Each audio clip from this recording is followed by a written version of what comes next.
নমস্কার বন্ধুরা, গল্পের ঢেউ ঢেউ আপনাকে স্বাগত। গল্পের ঢেউ ঢেউ গল্পের সিরিজে আজকের গল্প পড়ছি অক্রূর সংবাদ। লেখক পরশুরাম। গল্প পাঠে আমি সাগর লাহিড়ী।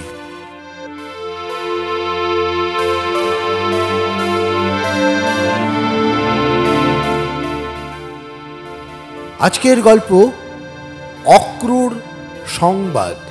লেখক পরশুরাম।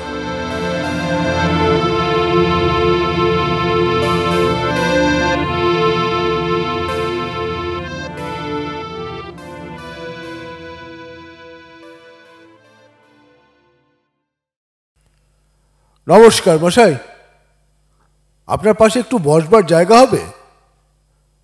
ঢাকুরে লেকের ধারে একটা বেঞ্চে একলা বসে আছি। সন্ধ্যা হয়ে এসেছে দেখে ওঠবার উপক্রম করছি, এমন সময় আগন্তুক ভদ্রলোকটি উক্ত প্রশ্ন করলেন। আমি উত্তর দিলুম, নিশ্চয়ই নিশ্চয়ই, বসবেন বই কি, ঢের জায়গা রয়েছে। লোকটির বয়স 50-55, লম্বা রোগা ফর্সা, মাথায় কাঁচা পাকা চুল, সযত্নে সিথি কাটা, মৌলানা আবুল কালাম আজাদের মতো গোঁপদাড়ি, পরনে মিহি ধুতি, গরদের পাঞ্জাবি আর উড়নি, হাতে রূপো বাঁধানো লাঠি। দেখলেই মনে হয় সেকেলের শৌখিন ভদ্রলোক। পকেট থেকে একটা বড় কাগজ বার করে বেঞ্চের এক পাশে বিছিয়ে তার উপর বসে পড়ে বললেন, আমি হচ্ছি অক্রূর নন্দী, মশাইয়ের নামটা জানতে পারি কি? আমি বললুম, নিশ্চয়ই পারেন, আমার নাম সুশীল চন্দ্র চন্দ্র। আপনার কি বাড়ি ফেরবার তাড়া আছে? না থাকে তো খানিক্ষণ বসুন না, আলাপ করা যাক। দেখুন, আমি হচ্ছে একটু খাপছাড়া ধরনের, লোকের সঙ্গে সহজে মিশতে পারি না, যার তার সঙ্গে বনেও না। আমি হেসে প্রশ্ন করলুম, তবে আমার সঙ্গে আলাপ করতে চাচ্ছেন কেন, যদি না বনে? অক্রূর নন্দী ভ্রু কুঁচকে আমার দিকে চেয়ে বললেন, আমি চেহারা দেখে মানুষ চিনতে পারি। আপনার বয়স 40-এর নিচে? কি বলেন? আগে হ্যাঁ। তাহলে বনবে। বুড়োদের সঙ্গে আমার মোটেই বনে না, তাদের হাড় চামড়া মন সব শুকিয়ে শক্ত হয়ে গেছে। ভাবছেন লোকটা বলে কি, নিজেও তো বুড়ো। বয়স হয়েছে বটে, কিন্তু আমার মন শুকিয়ে যায়নি। অর্থাৎ আপনি এখনো তরুণ আছেন? অক্রূরবাবু মাথা নেড়ে বললেন, তরুণ ফরুণ নই, আমি হচ্ছি একজন বোদ্ধা, অর্থাৎ ফিলোসফার। জগৎটাকে হ্যাংলা বোকার মতন গপ গপ করে গিলতে চাই না, চেখে চেখে চিবিয়ে চিবিয়ে ভোগ করতে চাই। চলুন না আমার বাড়ি, খুব কাছেই। রাত্রের খাবারটা আমার সঙ্গেই খাবেন, আমার জীবন দর্শনও আপনাকে বুঝিয়ে দেব। ভদ্রলোকের মাথায় একটু গোল আছে, তাতে সন্দেহ নেই। বললুম, আজ তো বাড়িতে বলে আসিনি, ফিরতে দেরি হলে সবাই ভাববে যে। বেশ, কাল এই সময় এখানে আসবেন, আমি আপনাকে আমার বাড়ি নিয়ে যাব, সেখানেই আহার করবেন। ভাবছেন লোকটা আবু হোসেন নাকি? কতকটা তাই বটে। একা একা থাকি, কথা কইবার উপযুক্ত মানুষ খুঁজে বেড়ায়, কিন্তু লাখে একজনও মেলে না। আপনাকে দেখে মনে হচ্ছে আপনি একজন বোদ্ধা। কি করা হয়? কলেজে ফিলোসফি পড়াই। বাবা, তবেই দেখুন আমি কিরকম মানুষ চিনতে পারি।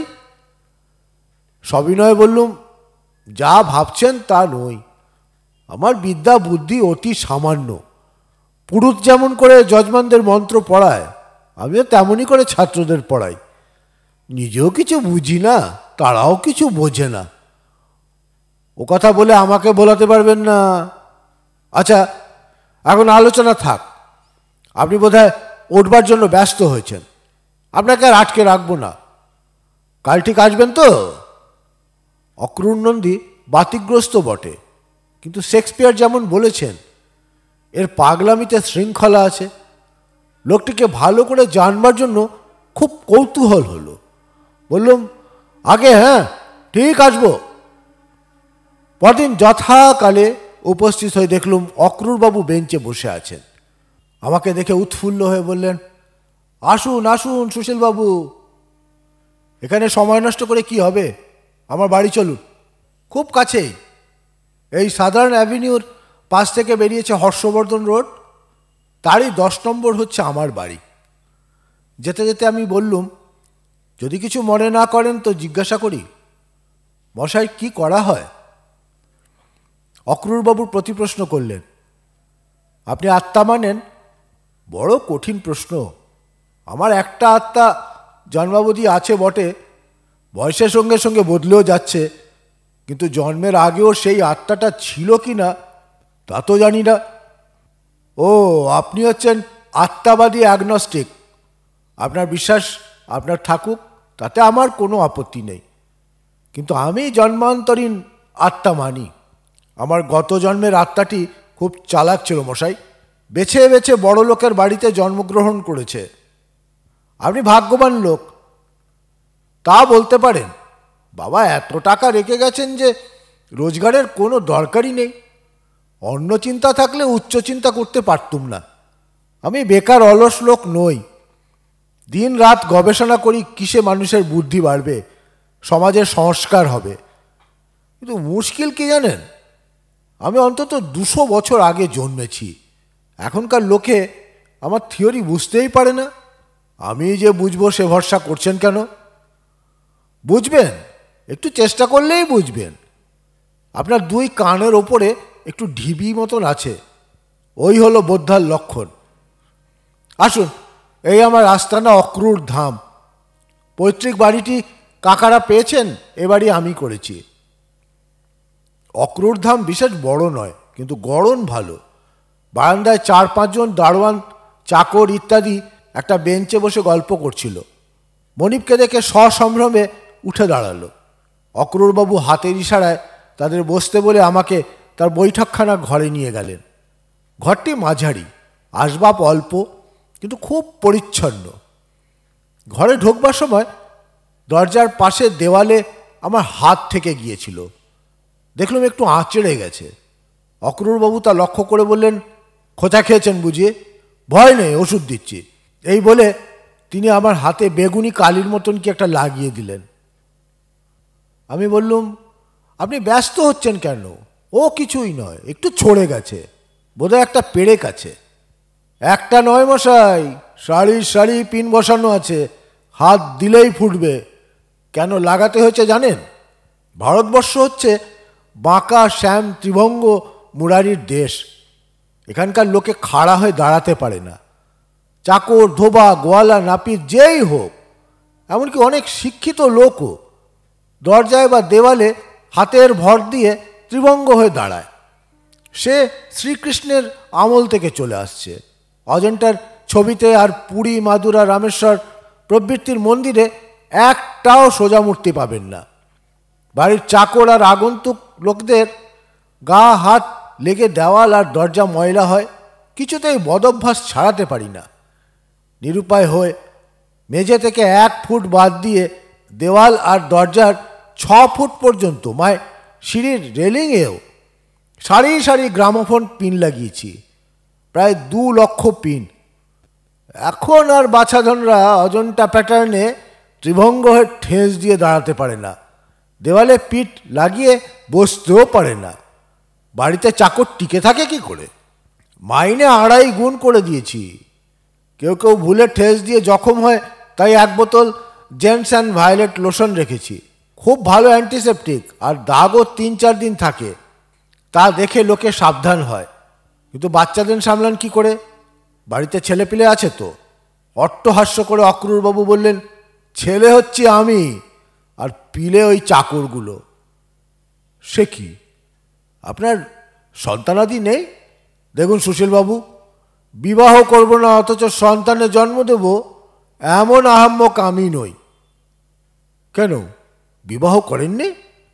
চেষ্টা ঢের করেছি, কিন্তু হয়ে ওঠেনি। তবে ভবিষ্যতের কথা বলা যায় না। আপনার মতন লোকের এ পর্যন্ত পত্নী লাভ হয়নি, এ বড় আশ্চর্য কথা। আপনি ধনী, সুপুরুষ, সুশিক্ষিত, জ্ঞানী। আমার আরও অনেক গুণ আছে। নেশা করি না, পান, তামাক, চা প্রভৃতি মাদকদ্রব্য স্পর্শ করি না। মাছ, মাংস, ডিম, পেঁয়াজ, লঙ্কা, হলুদ প্রভৃতি আমার রান্নাঘরে ঢুকতে পায় না। আমি গান্ধীজির থিওরি মানি, তরকারির খোসা বাদ দেওয়া আর মশলা দিয়ে রান্না অত্যন্ত অন্যায়। তিনি রসুন খেতেন, আমি তাও খাই না। নুনও কমিয়ে দিয়েছি, তাতে ব্লাড প্রেশার বাড়ে। দুধ খান তো? তা খাই, কিন্তু বাছুরকে বঞ্চিত করি না। বাড়িতে 3টে গরু আছে, বাছুরের জন্য যথেষ্ট দুধ রেখে বাকিটা নিজে খাই। অক্রূরবাবুর কথা শুনে বুঝলাম আজ রাত্রে আমার কপালে উপবাস আছে। মনে পড়ল, বড় রাস্তার মোড়ের সাইনবোর্ডে দেখেছি ঔদরিক এম্পোরিয়াম। ফেরবার সময় সেখানেই ক্ষুণ্ণিবৃত্তি করা যাবে। অক্রূরবাবু বললেন, ও ঘরে চলুন, খেতে খেতেই আলাপ করা যাবে। শাস্ত্রে বলে মৌনী হয়ে খাবে, তা আমি মানি না। বিলিতি পদ্ধতিতে গল্প করতে করতে ধীরে ধীরে খেলেই ভালো হজম হয়। খাবার এলো। অক্রূর নন্দী খেয়ালি লোক হলেও তার কাণ্ডজ্ঞান আছে। আমার জন্য ভালো ভালো খাবারেরই আয়োজন করেছেন, কিন্তু তার নিজের জন্য এলো খান কতক মোটা রুটি, কিছু সিদ্ধ তরকারি, কিছু কাঁচা তরকারি আর 1 বাটি দুধ। অক্রূরবাবু বললেন, কোনো জন্তু ক্যালোরি, প্রোটিন, ভাইটামিন নিয়ে মাথা ঘামায় না। আমাদের গৃহবাসী পূর্বপুরুষরা জন্তুর মতনই কাঁচা জিনিস খেতেন, তাতেই তাদের পুষ্টি হতো। সভ্য হয়ে সেই সদভ্যাস আমরা হারিয়ে ফেলেছি। এখন কাঁচা লাউ কুমড়ো অনেকেই হজম করতে পারে না, তাই আপনাকে দিইনি। আমি কিন্তু কাঁচা খাওয়া অভ্যাস করেছি, একটু একটু করে ঘাস খেতেও শিখেছি। যাক, ও কথা।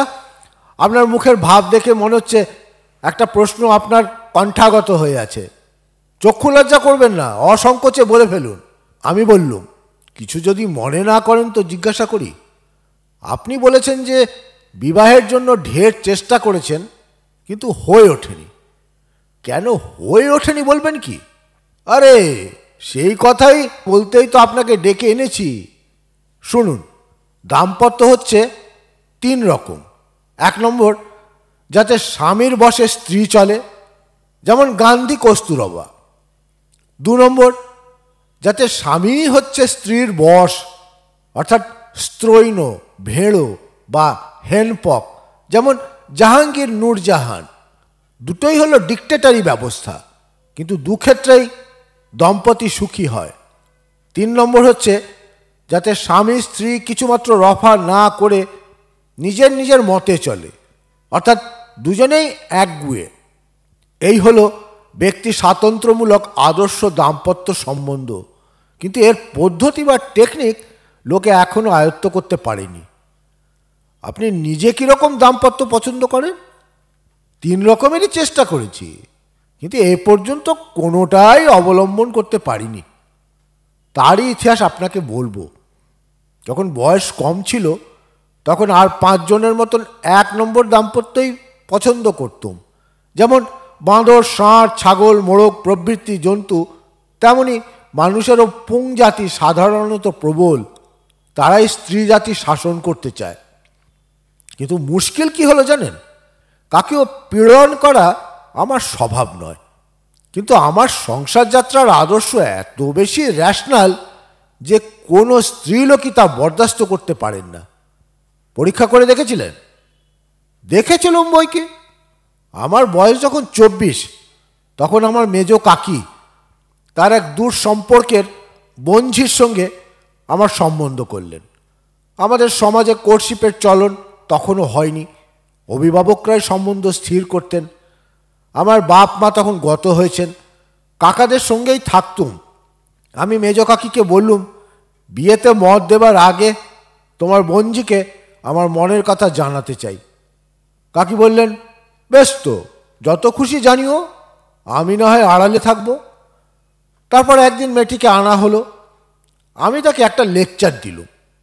শোনো উজ্জ্বলা, আমি স্পষ্ট বক্তা লোক, আমার কথায় কিছু মনে করো না যেন। তুমি দেখতে ভালোই, ম্যাট্রিক পাশ করেছো, শুনেছি গান বাজনা আর গৃহকর্মও জানো। ওতেই আমি তুষ্ট। তুমিও আমাকে বিয়ে করলে ঠকবে না। একটি সুশ্রী, বলিষ্ঠ, বিদ্বান, ধনবান আর অত্যন্ত বুদ্ধিমান স্বামী পাবে। আমার নতুন বাড়ির সর্বা গিন্নি হবে। বিস্তর টাকা খরচ করতে পাবে। কিন্তু তোমাকে কতগুলো নিয়ম মেনে চলতে হবে। 2-1 গাছা চুড়ি ছাড়া গহনা পরতে পাবে না। শৃঙ্গী, নখী আর দন্তি প্রাণীর মতন সালাঙ্কারা স্ত্রীও ডেঞ্জারাস। নিমন্ত্রণে গিয়ে যদি নিজের ঐশ্বর্য জাহির করতে চাও তো ব্যাংকের একটা সার্টিফিকেট গলায় ঝুলিয়ে যেতে পারো। সাজগোজেও অন্য মেয়ের নকল করবে না। আমি যেমন বলবো সেই রকম সাজবে। আর শোনো, ছবি টাঙিয়ে দেওয়াল নোংরা করবে না। নতুন নতুন জিনিস আর গল্পের বই কিনে বাড়ির জঞ্জাল বাড়াবে না। গ্রামোফোন আর রেডিও রাখবে না। ইলিশ মাছ, কাঁকড়া, পেঁয়াজ, পেয়ারা, আম, কাঁঠাল ত্যাগ করতে হবে। ওসবের গন্ধ আমার সয় না। পান খাবে না। রক্তদন্তী স্ত্রী আমি 2 চক্ষে দেখতে পারি না। সাবান যত খুশি মাখবে, কিন্তু এসেন্স পাউডার নয়। ওসব হলো ফিনাইল জাতীয় জিনিস, দুর্গন্ধ চাপা দেওয়ার অসাধু উপায়। এরকম আরও অনেক বিধি নিষেধের কথা জানিয়ে তাকে বললুম, তুমি বেশ করে ভেবে দেখো। তোমার বাপ মার সঙ্গে পরামর্শ করো। যদি আমার শর্ত মানতে পারো তবে 4-5 দিনের মধ্যে খবর দিও। কিন্তু 1 সপ্তাহ হয়ে গেল, তবু কোনো খবর এলো না। বলেন কি? অবশেষে আমি মেজ কাকিকে জিজ্ঞাসা করলুম, ব্যাপার কি? তিনি পাত্রীর বাড়িতে তাগাদা পাঠালেন। তারপর আমি একটা পোস্ট কার্ড পেলুম। পাত্রীর দাদা ইংরেজিতে লিখেছে, গো টু হেল। কন্যাপক্ষ দেখছি অত্যন্ত বোকা। আপনার মতো বরের মূল্য বুঝল না। হ্যাঁ, বেশিরভাগই ওই রকম বোকা। তবে গোটাগতক চালাক কন্যাপক্ষ জুটেছিল। তাদের মতলব ভাঁওতা দিয়ে আমার ঘাড়ে মেয়ে চাপিয়ে দেওয়া। তখন একটা নতুন শর্ত জুড়ে দিলুম, ভবিষ্যতে আমার স্ত্রী যদি প্রতিশ্রুতি ভঙ্গ করে তবে তখনই তাকে বিদায় করব। খোরপোশ দেব, কিন্তু আমার সম্পত্তি সে পাবে না। এই কথা শুনে সব ভেঙে পড়ল। জ্ঞাতি শত্রুরাও রটাতে লাগলো যে আমি একটা উন্মাদ। কিন্তু একটি মেয়ে সত্যই রাজি হয়েছিল। অত্যন্ত গরিবের মেয়ে, দেখতেও তেমন ভালো নয়। আমার সমস্ত কথা মন দিয়ে শুনে তখনই বলল যে সে রাজি। আমি বললুম, অত তাড়াতাড়ি নয়, তোমার বাপ মায়ের মত নিয়ে জানিও। পরদিন খবর এলো বাপ মাও খুব রাজি। আমার সন্দেহ হলো। খোঁজ নিয়ে জানলুম রূপ আর টাকার অভাবে তার পাত্র জুটছে না। বাপ মা অত্যন্ত সেকেলে, মেয়েকে কেবল অভিশাপ দেয়। এখন সে শরৎ চাটুর্যের অরক্ষণীয়ার মতো মরিয়া হয়ে উঠেছে। নির্বিচারে যার তার কাছে নিজেকে বলি দিতে প্রস্তুত। মেয়ের বাপের সঙ্গে দেখা করে আমি বললুম, আপনার মেয়ে শুধু আপনাকে কন্যাদায় থেকে উদ্ধার করবার জন্যই আমাকে বিয়ে করতে চেয়েছে। আমার শর্তগুলো মোটেই বিচার করে দেখেনি। এমন বিয়ে হতে পারে না। এই নিন 5,000 টাকা। আমি যৌতুক দিলুম। মেয়েকে আপনাদের পছন্দ মতো ঘরে বিয়ে দিন। বাপ খুব কৃতজ্ঞ হয়ে বললে, আপনি খুকির যথার্থ পিতা, আমি জন্মদাতা মাত্র। মেয়েটি ভালো ঘরেই পড়েছিল। বিয়ের পর বরের সঙ্গে আমাকে প্রণাম করতে এসেছিল। আমি বললুম, আপনি মহাপ্রাণ দয়ালু ব্যক্তি। তা মাঝে মাঝে দয়ালু হতে হয়। টাকা থাকলে দান করায় বাহাদুরি কিছু নেই। তারপর শুনুন, আমার বয়স বেড়ে চলল।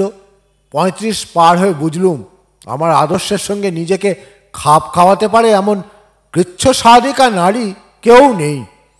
তখন আমার একটা মানসিক বিপ্লব হলো, যাকে বলে রিভালশন। 1 নম্বর দাম্পত্য যখন হবার নয় তখন 2 নম্বরের চেষ্টা করলে দোষ কি? আমার অনেক আত্মীয়ত স্ত্রীর বশে বেশ সুখে আছে। স্ত্রৈণতাও সংসার যাত্রার একটি মার্গ। জগতে কর্তা ভজা বিস্তর আছে। তারা বিচারের ভার কর্তার উপর ছেড়ে দিয়ে দিব্যি নিশ্চিন্ত হয়ে থাকে। যা করেন গুরু মহারাজ, যা করেন পণ্ডিতজি, যা করেন কমরেড স্টালিন আর মাও সেতুং, তেমনি গিন্নি ভজাও অনেক আছে। তারা বলে, আমার মতামতের দরকার কি? যা করেন গিন্নি, কিন্তু আপনার স্বভাব যে অন্যরকম। আপনার পক্ষে গিন্নি ভাজা হওয়া অসম্ভব। অবস্থা গতিকে আর সাধনার ফলে অসম্ভবও সম্ভব হয়। একটি সার সত্য আপনাকে বলছি, শুনুন। যে নারী রাজার রানী হয়, বড় লোকের স্ত্রী হয়, নামজাদা গুণী লোকের গৃহিণী হয়, সে নিজেকে মহাভাগ্যবতী মনে করে। অনেক সময় অহংকারে তার মাটিতে পা পড়ে না, কিন্তু রানীকে বা টাকাওয়ালি মেয়েকে যে বিয়ে করে, কিংবা যার স্ত্রী মস্ত বড় দেশ নেত্রী, লেখিকা, গায়িকা বা নটি, এমন পুরুষ প্রথম প্রথম সংকুচিত হয়ে থাকে। সে স্বনামধন্য নয়, স্ত্রীর নামেই তার পরিচয়। লোকে তাকে একটু অবজ্ঞা করে, কিন্তু কালক্রমে তার সয়ে যায়, ক্ষোভ দূর হয়, সে খাঁটি স্ত্রৈণ হয়ে পড়ে। এর দৃষ্টান্ত জগতে অনেক আছে। আপনিও সেরকম হতে চেষ্টা করেছিলেন নাকি? করেছিলুম। কুইন ভিক্টোরিয়া, সারা বার্নার্ড, ভার্জিনিয়া উলফ বা সরোজিনী নাইডুর মতন পত্নী জোগাড় করা অবশ্য আমার সাধ্য নয়, কিন্তু যদি একজন বেশ জবরদস্ত নামজাদা মহিলার কাছে চোখ কান বুঝে আত্মসমর্পণ করতে পারি, তবে হয়তো 2 নম্বর দাম্পত্যও আমার সয়ে যেতে পারে। আমার মত আর আদর্শও বদলে যেতে পারে। আপনার পক্ষে তো অসম্ভব মনে করি। আমি কিন্তু চেষ্টার ত্রুটি করিনি। তখন আমার বয়স 40 পেরিয়েছে। পুরীতে স্বর্গদ্বারের পূব দিকে নিজের জন্য একটা বাড়ি তৈরি করাচ্ছি। ওশান ভিউ হোটেলে আছি। আমার পুরনো সহপাঠী ভূপেন সরকারের সঙ্গে দেখা হয়ে গেল। সে তখন মস্ত গভর্নমেন্ট অফিসার, ছুটি নিয়ে এসেছে। সঙ্গে আছে তার বোন সত্যভামা সরকার। দুজনে আমার হোটেলেই উঠল। সত্যভামা বিখ্যাত মহিলা, 2 বার বিলাত ঘুরে এসেছে। হুন্ডাগড়ের রানী সাহেবাকে ইংরেজি পড়ায় আর আদব কায়দা শেখায়। অনেক বইও লিখেছে। নাম আগেই শোনা ছিল, এখন আলাপ হলো। বয়স আন্দাজ 35। দশাশই চেহারা, মুখটি গোবদা গোছের, ড্যাব ড্যাবে চোখ, নিচের ঠোঁট একটু বাইরে ঠেলে আছে। দেখলেই বোঝা যায় ইনি একজন জবরদস্ত মহিষী মহিলা। স্বামীকে বসে রাখবার শক্তি এর আছে। ভাবলুম এ সত্যভামার কাছেই আত্মসমর্পণ করলে ক্ষতি কি। 2 দিন মিশেই বুঝলুম আমি যেমন তাকে বাজিয়ে দেখছি, সেও তেমনি আমাকে দেখছে। আপনার কথা শুনে মনে হচ্ছে যেন শিকার কাহিনী শুনছি। কতকটা সেই রকম বটে, যেন একটা বাঘিনী ওট পেতে আছে আর একটা বাঘ তার পিছনে ঘুরছে। তারপর একদিন আমার নতুন বাড়ি তদারক করতে গেছি। ভূপেন আর সত্যভামাও সঙ্গে আছে। সত্যভামা বললে, জানেন তো, সমস্ত ইট বেশ করে ভিজিয়ে নেওয়া চাই, আর ঠিক 3 ভাগ সুরকির সঙ্গে 1 ভাগ চুন মেশানো চাই, নয়তো গাঁথনি মজবুত হবে না। আমার একটু রাগ হলো। 7টা বাড়ি আমি নিজে তৈরি করিয়েছি, কোনো ওভারসিয়ারের চাইতে আমার জ্ঞান কম নয়, আর আজ এই সত্যভামা আমাকে শেখাতে এসেছে। আপনার কিন্তু রাগ হওয়া অন্যায়। আপনি তো আত্মসমর্পণ করতেই চেয়েছিলেন। 2 নম্বর দাম্পত্যে স্বামীকে স্ত্রীর উপদেশ শুনতেই হয়, তা ঠিক, কিন্তু হঠাৎ অনভ্যস্ত উপদেশ একটু অসহ্য বোধ হয়েছিল।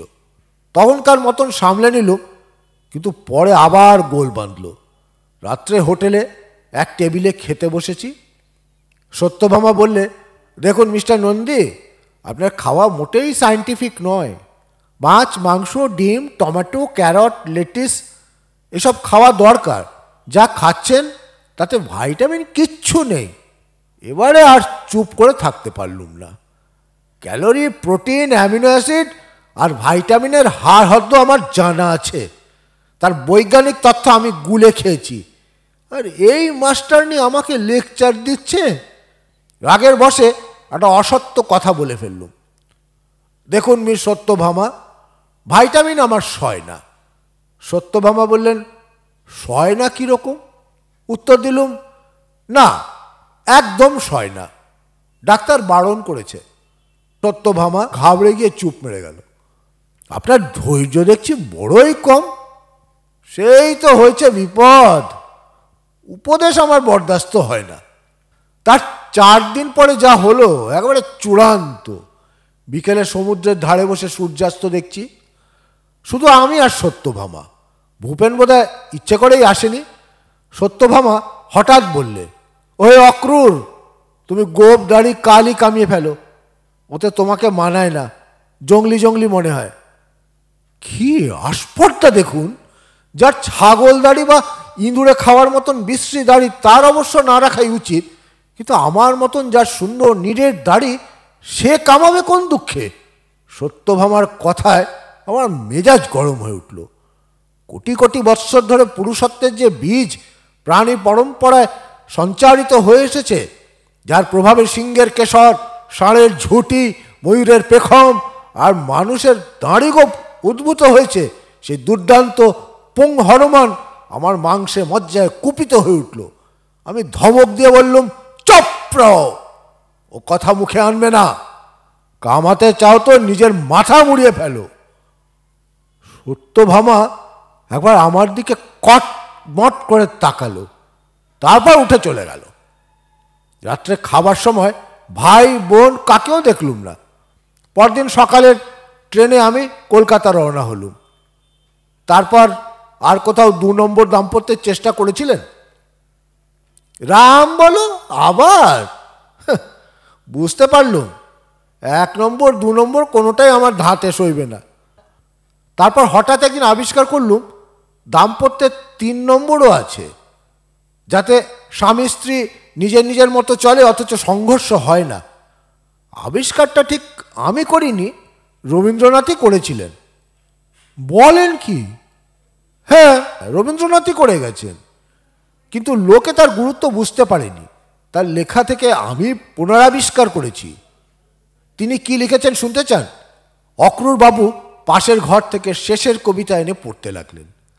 অমিত রায় লাবণ্যকে বলছে, ওপারে তোমার বাড়ি, এপারে আমার। একটি দ্বীপ আমার বাড়ির চূড়ায় বসিয়ে দেব, মিলনের সন্ধেবেলায় তাতে জ্বলবে লাল আলো, বিচ্ছেদের রাতে নীল। অনাহুত তোমার বাড়িতে কোনো মতেই যেতে পাবো না। তোমার নিমন্ত্রণ মাসে 1 দিন পূর্ণিমার রাতে।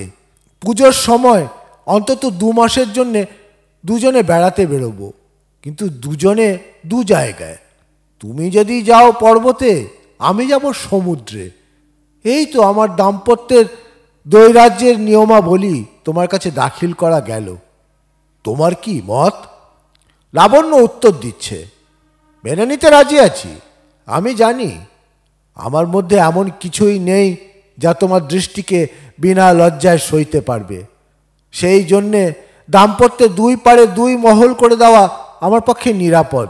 তারপর লাবণ্য প্রশ্ন করছে, কিন্তু তোমার নববধূ কি চিরকালই নববধূ থাকবে? টেবিলে প্রবল চাপড় দিতে দিতে উচ্চস্বরে অমিত বললে, থাকবে থাকবে থাকবে। আমি বললুম, অমিত রায় হচ্ছে একটা কথার তুবড়ি। রবীন্দ্রনাথ পরিহাস করে তাকে দিয়ে যা বলিয়েছেন, আপনি তা সত্য মনে করছেন কেন? অক্রূরবাবু টেবিলে কিল মেরে বললেন, মোটেই পরিহাস নয়, একেবারে খাঁটি সত্য। তিনি সর্বদর্শী কবি ছিলেন। দাম্পত্যের যা পরাকাষ্ঠা সেই 3 নম্বরেরই ইঙ্গিত দিয়ে গেছেন।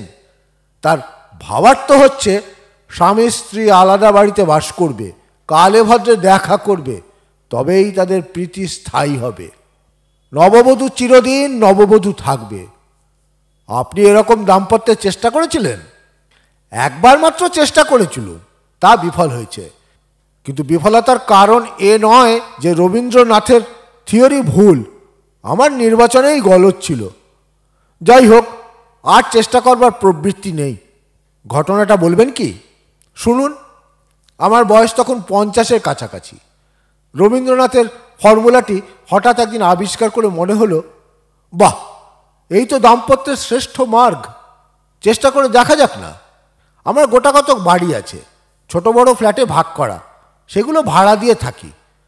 একদিন একটি মহিলা আমার সঙ্গে দেখা করে একটি ছোট ফ্ল্যাট ভাড়া নিলেন। নাম বাগেশ্রী দত্ত, বয়স আন্ডার 40, কিন্নর বিদ্যাপীঠে গান বাজনা নাচ শেখান। দেখতে মন্দ নয়, আমার পছন্দ হলো। ক্রমে ক্রমে আলাপও হলো। ভাবলাম 1 নম্বর দাম্পত্যের আশা নেই, 2 নম্বরেও রুচি নেই, এই বাঘেশ্রীকে নিয়ে 3 নম্বরের চেষ্টা করা যাক। যখন আলাদা আলাদা বাস করব তখন তো আদর্শ আর মতামতের প্রশ্নই ওঠে না। তার সঙ্গে দেখা করে বললুম, শোনো বাঘেশ্রী, আমাকে বিয়ে করবে? আমি নিজের বসত বাড়িতে থাকব, তোমাকে আমার রসা রোডের বাড়িটা দেব, সেটাও বেশ ভালো বাড়ি, তোমাকে টাকাও প্রচুর দেব। তুমি নিজের বাড়িতে নিজের মতো চলবে, আমার পছন্দ অপছন্দ মানতে হবে না। মাসে একদিন আমি তোমার অতিথি হব, আর একদিন তুমি আমার অতিথি হবে। এই শর্তে বিয়ে করতে রাজি আছো? বাঘেশ্রী বললে, এক্ষুনি খাসা হবে। আমার বাড়িতে আমার মা, দিদিমা, মাসি, 2 ভাই আর 4 বোনকে এনে রাখবো। এই ফ্ল্যাটটায় তো মোটেই কুলোয় না। আমি বললুম, তা তো চলবে না, তোমার বাড়িতে আমি গেলে ভিড়ের মধ্যে হাঁপিয়ে উঠবো যে। বাঘেশ্রী বললে, তোমাকে সেখানে যেতে কে বলেছে? নিজের বাড়িতেই তুমি থাকবে, আমিও তোমার কাছে থাকবো। তুমি যা ন্যালা খ্যাপা মানুষ, আমি না দেখলে চাকর বাকর সর্বস্ব লোপাট করবে। বাপরে, সে আমি সইতে পারবো না। আমার পিসামশাইয়ের ভাগ্নে প্রাণতোষ দাদাও আমার কাছে থাকবে, সেই সব দেখবে শুনবে, তোমাকে কিছুই করতে হবে না। বাঘেশ্রীর মতলবটি শুনে আমি তখনই সরে পড়লুম। তারপর সে 3 দিন আমার সঙ্গে দেখা করতে এসেছিল, আমি হাঁকিয়ে দিয়েছি। আমি প্রশ্ন করলুম, উকিলের চিঠি পাননি? অক্রুরবাবু বললেন, পেয়েছিলুম। উত্তরে জানালুম, ব্রিচ অফ প্রমিস হয়নি, আমি খেসারত 1 পয়সাও দেব না। তবে বাঘেশ্রী যদি 2 মাসের মধ্যে তার প্রাণতোষ দাদা বা আর কাকেও বিবাহ করে, তবে 5,000 টাকা যৌতুক দিতে প্রস্তুত আছি। বাঘেশ্রী তাতেই রাজি হয়েছিল। সকলকেই যৌতুক দিলেন, শুধু সত্যভামা বেচারি ফাঁকে পড়লেন। তিনিও একেবারে বঞ্চিত হননি। পুরী থেকে চলে আসবার 3 মাস পরে আমি একটা নিমন্ত্রণ পত্র পেয়েছিলাম। হুন্ডাগড়ের খুড়া সাহেবের সঙ্গে সত্যভামার বিবাহ হচ্ছে। আমি একটা ছোট্ট পিকিনিজ কুকুর সত্যভামাকে উপহার পাঠিয়ে দিলাম। খুব খানদানি কুকুর, তার জন্য প্রায় 800 টাকা খরচ হয়েছিল। 1, 2, 3 নম্বর সবই তো পরীক্ষা করেছেন। আপনার ভবিষ্যৎ প্রোগ্রাম কি? কিছুই স্থির করতে পারিনি। আপনি তো বোদ্ধা লোক, একটা পরামর্শ দিন না। দেখুন অক্রুরবাবু, আপনার উপর আমার অসীম শ্রদ্ধা হয়েছে, যা বলছি তাতে দোষ নেবেন না। আমি সামান্য লোক, শরীর বা মনের তত্ত্ব কিছুই জানি না, কিন্তু আমার মনে হয় আপনি যে পুং হরমোনের কথা বলছেন তা হরেক রকম আছে। একটাতে দাড়ি গজায়, আর একটাতে গুটিয়ে দেবার অর্থাৎ আক্রমণের শক্তি আসে, আর একটাতে সর্দারি করবার প্রবৃত্তি হয়। তাছাড়া আরও একটা আছে যা থেকে প্রেমের উৎপত্তি হয়। বোধ হচ্ছে আপনার সেইটের কিঞ্চিত অভাব আছে। আপনি কোনো বিশেষজ্ঞ ডাক্তারের সঙ্গে পরামর্শ করুন।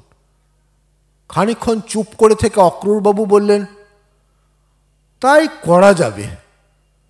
আমি নমস্কার করে বিদায় নিলুম। তারপর আর অক্রুর নন্দীর সঙ্গে দেখা হয়নি। শুনেছি তিনি সমস্ত সম্পত্তি দান করে দ্বারকা ধামে তপস্বিনী জগদম্বা মাতাজির আশ্রমে বাস করছেন। ভদ্রলোক শেষকালে আত্মসমর্পণই করলেন। আশা করি তিনি শান্তি পেয়েছেন।